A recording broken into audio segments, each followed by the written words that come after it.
안녕하십니까. 사랑플러스 건강톡톡의 국희균입니다. 척추 질환으로 고생하시는 분들이 참 요즘 많이 계신데요. 그 원인을 먼저 잘 아는 것이 굉장히 중요합니다. 오늘 사랑플러스 건강톡톡에서는 사랑플러스 병원 척추신경외과 이정훈 원장과 함께 그 척추 질환의 원인에 대해서 함께 알아보는 시간을 갖겠습니다. 하나님께서 주신 우리의 몸을 지킨다. 대한민국 관절의 달인 사랑플러스 병원 국희균 원장. 척추 질환의 종류가 참 다양하게 있는데요. 대표적인 척추 질환의 종류와 그 증상이 무엇이 있을까요? 외래에서 진료를 보면서 가장 흔히 접하는 이 크게 세 가지 척추병이 있는데요. 첫 번째는 이 디스크병, 그러니까 퇴행성 디스크라든지 디스크 탈출증이라든지 디스크가 원인이 되어서 신경을 압박을 하고 이에 대한 이제 통증을 일으키는 디스크병. 두 번째는 어르신들이 유독 많이 좀 갖고 계시는 협착증, 신경 나가는 길이 좁아져서 오랜 기간에 걸쳐서 서서히 좁아지면서 증세를 일으키는 협착증. 세 번째는 척추뼈 자체를 붙잡고 있는 디스크라든지 후관절이라든지 여러 군데 퇴행이 같이 동반되면서 척추뼈의 불안정증을 일으키는 불안정증, 전방 전이증이라든지 이런 이제 뼈 자체가 안정되지 못하고 불안정하게 흔들거리면서 신경을 건드리면서 증상을 일으키는 불안정증. 이렇게 세 가지가 크게 접할 수 있는 이런 병들 중에 속합니다. 척추 질환은 과연 나이와 연관이 있을까요? 척추에 흔히 생기는 병 중에 이 디스크병 같은 경우는 물론 이제 퇴행성 디스크 같은 경우는 나이를 먹어가면서 퇴행이 진행을 하기 때문에 나이와 연관이 없다고는 할 수가 없지만은 추간판 탈출증, 갑작스럽게 압력을 많이 받고 디스크가 탈출하면서 생기는 병 같은 경우는 나이와 크게 무관하게 생기는 경우가 많이 있고요. 다른 병들, 이제 협착증이라든지 아니면 불안정증, 전방 전이증, 이러한 이제 퇴행이 원인이 되는 병들 같은 경우는 나이가 증가함에 따라서 이 퇴행도 같이 조금씩 낡아가기 때문에 더 발병률이 높아지는 양상을 보이고 있습니다. 그런데 젊은 사람들 중에서도 갑작스럽게 그 무거운 걸 많이 들거나 허리를 많이 압박할 수 있는 이런 운동이라든지 일이라든지 이런 게 평소 하는 것보다 갑작스럽게 많아지거나 안 좋은 자세, 쭈그린 자세, 구부린 자세를 오래 하고 나서 생기는 급성 통증 같은 경우는 이 젊은 사람들에서도 충분히 생길 수가 있습니다. 과체중이 되면 척추에도 무리가 간다고 흔히들 알고 있는데요. 과연 척추 질환은 체중과 어떠한 관련이 있겠습니까?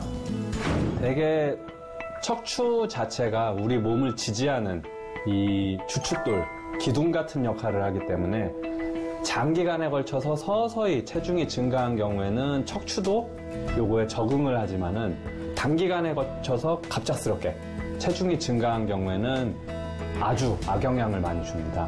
이 체중이 갑작스럽게 늘어난 거는 무거운 걸 짊어지고 사는 거와 똑같기 때문에 디스크가 받는 하중도 늘어나게 되고 후관절, 뒤에서 잡아주는 관절 부위가 받는 압력도 커지므로 이 퇴행을 가속화시키는 결과를 낳게 됩니다. 근육이 잡아줄 수 있는 거는 한계가 있고 이게 그 이상의 힘이 계속 누적되는 경우에는 결국 버티지 못하고 퇴행성 질환들을 야기하게 됩니다. 대개 2, 3개월 이내에 7, 8kg 이상. 그러니까 몇 달 안 됐는데 내가 한 10kg 이상이 쪘다. 갑자기 체중이 불었다, 요즘에. 그런 경우에는 대개 기존의 디스크를 가지고 있던 분들은 거의 열의 9은 이 통증, 허리 통증을 같이 동반하는 경우도 많고, 특별히 증상이 없이 지내오시던 분들 같은 경우도 단기간에 이렇게 체중이 갑작스럽게 증가하고 나서 허리 통증을 호소하시는 경우를 종종 보게 됩니다. 척추 질환이 생기면 우리 신체의 다른 부위에도 영향을 미친다고 흔히들 말하고 있습니다. 과연 어떤 영향이 있을까요? 가장 흔히 볼 수 있는 거는 이 척추 질환 중에 디스크병 같은 경우는 되게 급작스러운 통증을 일으키기 때문에 빨리 병원에 오고 빨리 진단이 돼서 이 합병증 같은 게 생기는 경우가 좀 적긴 하지만은 협착증이라든지 불안정증이라든지 이런 퇴행성 질환 같은 경우는 오랜 기간에 걸쳐서 신경이 좁은 상태가 유지되기 때문에 이 신경 주변에 혈액순환, 제일 흔한 게 이제 다리가 붓거나 저린 게 오래되면서 이제 무뎌지거나 시리고 화닥거리고 이런 감각 이상이라든지 순환장애로 인한 이 부종, 붓고 시리고 하는 이런 증상들이 같이 동반되는 경우를 흔히 볼 수가 있습니다. 사실 척추신경과 이 우리 몸의 신경은 약간 분리돼서 운영되고 있다고 보는 게 맞는데요. 그래도 이제 신경이 오랜 기간에 걸쳐서 눌려 있거나 하는 협착증 같은 경우는 우리 제일 흔한 게 하지 부종, 순환이 잘 안 되면서 생기는 하지가 붓는 증상, 그리고 또 그 신경 주변에 이 인대나 이런 이 다른 구조물들이 퇴행이 같이 이루어지면서 생기는 그 순환장애라든지 이런 이제 합병증들이 오는 경우가 흔하고요.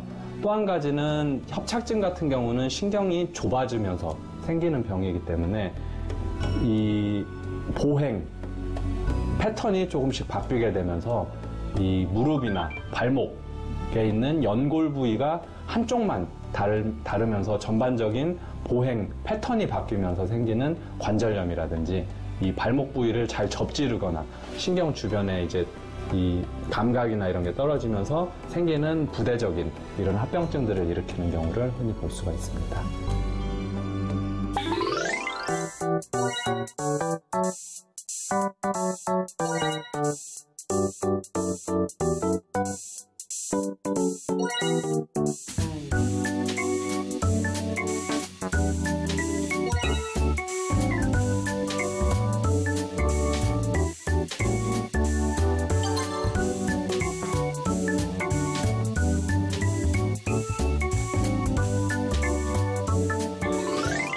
너희 중에 병든 자가 있느냐? 저는 교회의 장로들을 청할 것이요. 그들은 주의 이름으로 기름을 바르며 위하여 기도할지니라. 야고보서 5장 14절 말씀입니다. 오늘 방송 잘 보셨죠, 성도 여러분? 척추질환의 원인과 영향에 대해서 자세히 알아보는 시간을 가졌습니다. 도움이 되셨으면 합니다. 혹시 평상시에도 허리나 척추에 통증이 있거나 조그만이라도 무리가 되시는 경험이 있으시다면 쉽게 생각하지 마시고 꼭 병원을 방문하셔서 질환이 심각해지기 전에 정확한 검진을 받아보셨으면 좋겠습니다. 사랑 플러스 건강톡톡 다음 시간에 뵙겠습니다. 한 주간도 영육간에 강건하십시오.